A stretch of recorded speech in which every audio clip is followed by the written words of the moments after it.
Welcome to the long run and the hill on the long run. This morning I got up early and did trail riding on the horse with Arena again. Had a different horse and there was one more person on the ride today. So when you have three people, someone automatically ends up in the middle and someone ends up at the end. Whereas when you're two people, there's just one in front and one behind. So the first time I went with Arena, it was just the two of us. And she was in the lead with Zeus. Zeus is this amazing, beautiful gray stallion. He's enormous and amazing and grumpy. He groans and moans at everything, but he's a good boy. And Arena has taught him very well. And their dynamic together is really cool. And last time I was on Apollo, I think, this morning I'm on Blue, which is a different horse. And then there's another horse with a Frenchman. And they kind of took the middle. And so these are all male horses. And so they jockey for position, but Zeus is in front. Like, Zeus always gets to be in front. One, because he's Arena's horse and she's in the front. But two, he's like the big stallion who gets to win. But as male horses, they're a little competitive. And this ride was a little bit longer than what I did last time. Last time I had stuff I had to do. I had to go to training afterwards, so I wasn't able to do the full ride because it's like an hour and a half. So this morning I made sure I had nothing that I had to run to after it, and I got to do the full ride, which goes to the waterfall and all this. It's like an hour and a half. It's great. But so on the way out, not even 5 minutes from leaving the stables, Blue decides he's a little riled up. He does this weird little bronco jump into a pineapple patch. And I panicked a little bit, but it was fast and he calmed down and I dug my heels in and kind of got it under control. And that was slightly terrifying, but it set the tone for me to be a little bit more on edge than I was last time. And then, I don't know, maybe when they do this ride with more experienced riders, they do a lot more speed on it. We went to a trot a couple of times, but I accidentally cantered last time and didn't really mean to. I just kind of grooved into it. But Blue really wanted to go. He was trying to run many times, and I was in the back, and so I'm trying to control the distance between me and the horse in front of me. And I know Zeus doesn't kick, but I don't know that Winter doesn't kick, and he's who's right in front of me. And so I'm the third horse back, and honestly, it wasn't fun. I was way more afraid than I was last time. I was kind of panicking anytime we were doing a trot, and you have to do a trot during certain parts just to get enough distance crossed to do the whole thing. And I was a little bit bummed because it's really beautiful. It's absolutely gorgeous ride, and I like Blue. I like this horse, but I just my fear response was just unnecessarily high. And so then this thing happened. I see a puppy. Hi, baby. So then this thing happened, which is he made it to the waterfall, and he let the horses kind of go in the water a little bit, chill out, eat some leaves off of things. And Marina's chatting to me, and she's like, "Blue trying to run?" And I'm like, "Yeah, a little bit, yeah." I'm trying so hard to control him, and I'm very, very tense about it. And she's like, "Oh, I forgot to put this cable or this rope that goes between the bit and underneath that kind of tucks the head so it'll not be so eager to run, blah, blah, blah, whatever." But as we're leaving, we've gone to the halfway point and now it's halfway to go back. Blue decides he's going to be in the middle. He just takes the middle position right behind Zeus. So instead of being the third horse back, I'm now the second horse back. And I was suddenly so much calmer. It's because I was next to Arena. I trust Arena. I look up to her. She's this fucking Amazonian queen. She's amazing.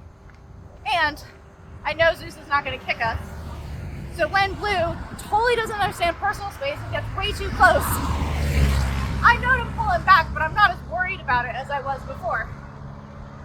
And so now he's more tired, so he's not trying to run as often, but our trot is no slower than it was on the way out.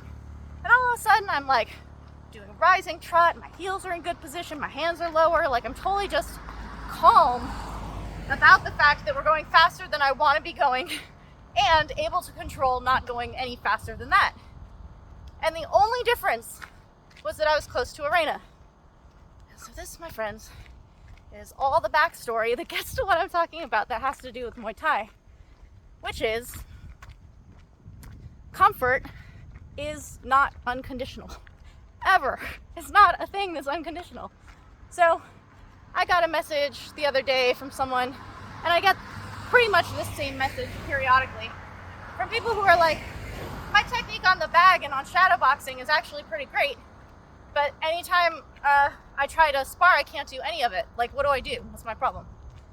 And it's literally not the answer you want, but it's just spar more. Like, you just need to acclimate and have more contact with this thing. But the reason that's the case is that, what is that line from Kickboxer? Brick not hit back. The bag's not hitting you. In shadowboxing, you're imagining someone hitting you, but nobody's actually hitting you. Nobody's even really in front of you. So you don't have any pressure.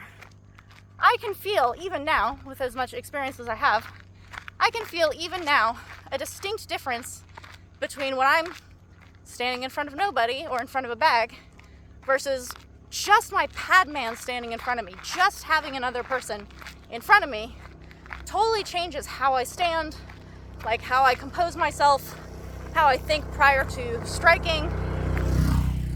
And so when you become aware of this, you can start taking how you feel in the comfortable situations, like on the bag, and then you can like try to recreate that when you have the pressure of someone in front of you. But you have to do the thing that makes you uncomfortable. You have to do it. But there's a thing to this, which is that you cannot, while I am making this sound like this is entirely a mental thing, I think it was Chael Sonnen in his season of The Ultimate Fighter. He gave this example, because he was really into mental training. He gave this example of you can walk on a 2x4 on the ground and then they put it a foot up in the air and all of a sudden you think you can't do it. And you're doing literally the same thing as you would be doing walking with it on the floor, but you think, now my balance is going to be bad, now I can fall off of it. Like the possibility of falling is there. So it seems like it's entirely mental. And it is. But that does not mean the solution is entirely mental. You cannot just think your way into different physical sensations. This is how trauma works. Trauma is something that happens in the mind and emotionally, sometimes to the body, but the actual trauma happens in your mind. But then it manifests itself physically. And you can't just think yourself out of trauma. You have to do all kinds of like vagal work to undo these connections and synapses that have started firing between your brain and your body. And that's a lot of work, and it's not easy. But you have to do both. You can't only do the physical part, and you can't only do the mental part. And it's great if you can do them together, because this will be much faster. But I was fighting for years in Thailand, years, with no sparring. Nobody would spar with me. And this was partially the gyms I was at. It's partly me being a woman. It's partly me being very small. It's partly me fighting a lot. Like, there are all kinds of excuses that people gave me for why I couldn't spar as much as I was asking to. And I will also take responsibility that because I did not like sparring, I knew I had to do it, but I didn't like it. Totally fucking stressed me out. And so I had a bad emotional, physical response to it that people could see. And then they're like, why would we make her do this? She looks like she totally doesn't want to do it. So I had to fix my face. I had to, even though I fucking hated sparring and I hated what was happening and I hated what I was doing, I had to be like, thank you for having me do that today. Thank you for hitting me in the face today. Like, I had to change how I was naturally responding to it so that there would not be this like, nobody, including you, wants to do this. So anyway, when I started sparring regularly, which it happened during COVID, but then COVID like had a bunch of breaks and stops and cutoffs and stuff. I'll show you this little itty bitty puppy. Hey, tiny. He's across the street, so we won't talk to him because I don't want him trying to get over here. But oh, he's cute. What a baby. So I don't know, like three and a half years I've been sparring very consistently, almost every day, an hour every day with Yodkun Pan. And it created huge changes in my ability to being able to spar, which then created huge changes in my ability to train with different crews and legends for the Muay Thai library. Like, there will be times that Kevin and I are watching the footage of a session that I loved that was so much fun, and we'll just look at each other and be like, I couldn't have even done this session a year and a half ago. Like, there was no way, because I would just tense up and be so hard on myself. And you have to learn to give yourself credit for the things that you're doing in order to then be comfortable enough to keep doing it. Like, I had this inner coach who was just the worst, that made it so that I really couldn't do any of these things.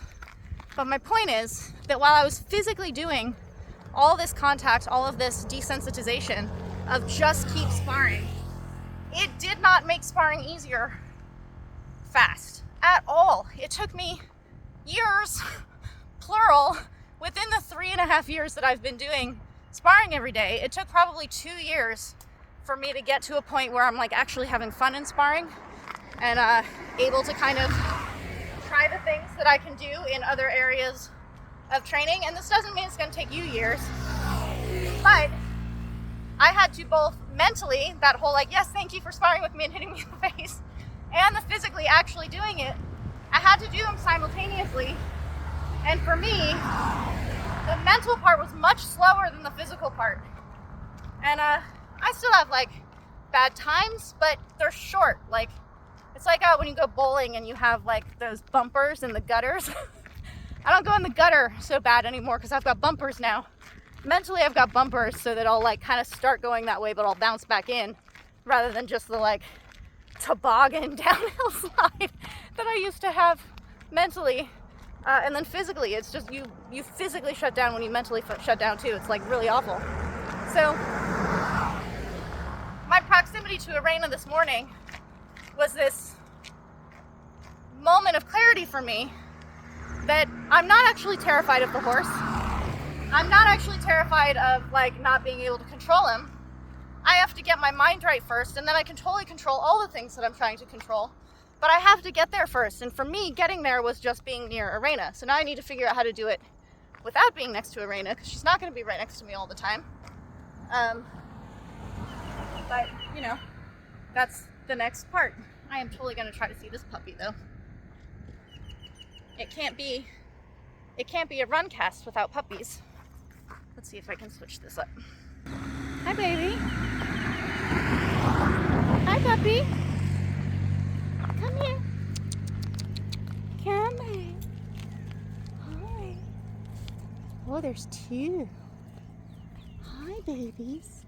You're very cute. You remind me of Jaidu. Hi. Hi. Come here. All right.